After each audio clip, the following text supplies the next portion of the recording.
Some births bring joy, others bring a curse. It's the story of the twins born in the river. One lived a life of sorrow.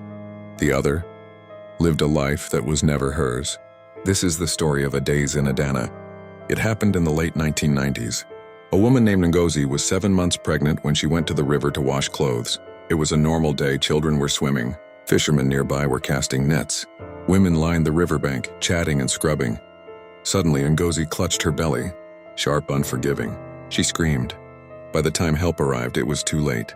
She had already gone into labor, right there, waist deep in the water. And in the middle of the river, in blood and foam and terror, she gave birth to twins. One baby came out crying. The other came out silent, eyes wide open, staring, as if it already understood the world.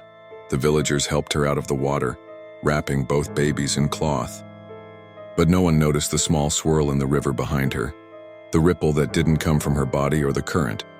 Some say they saw something under the water, something watching, something waiting. The twins were named Adeze and Adana, identical in every way. But as they grew, something strange began to happen.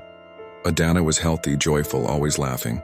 She seemed to glow. Strangers gave her gifts. Opportunities followed her like a shadow. Adeze, however, was different. She cried at night. She screamed in her sleep. She would stare at the river as if it was calling her. Animals avoided her. Her reflection in mirrors sometimes moved a second too late. By the time they were 5, it became clear. Adana was favored. Adeze was fading. Her mother didn't understand. She prayed, she fasted. She took Adeze to churches, native doctors, prophets. One old woman, blind since birth, said this. She was touched and in the water. One came from you, the other from her. The river woman, the mermaid, the Mami Wata. They say in that moment of birth when Ngozi cried out in the river, the veil between worlds opened. The mermaid came. She couldn't take both children, so she took what mattered most. She took Adeze's gloria, her destiny, her light, and gave it to her sister. And in exchange, she left behind a shadow, a girl who would never know joy.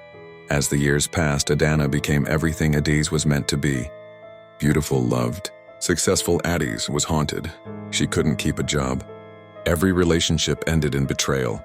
She dreamed of drowning, of hands pulling her underwater, of a voice and soft, beautiful, terrible, whispering, "Come home." At 24, Adeze disappeared. Her slippers were found by the river. No note, no goodbye, just a ripple in the water and a humming sound no one could explain. Today, Adana refuses to speak about her sister. But villagers say she's changed, that sometimes late at night she stands by the river staring, as if remembering something that never belonged to her. Some believe Adeze was claimed by the one who took her light. Others say she was never meant to live in this world, that she was only a vessel, a shadow borrowed from beneath the water. But one thing is certain, no child should be born in the river, because if the mermaid is watching, she might decide to take something with her.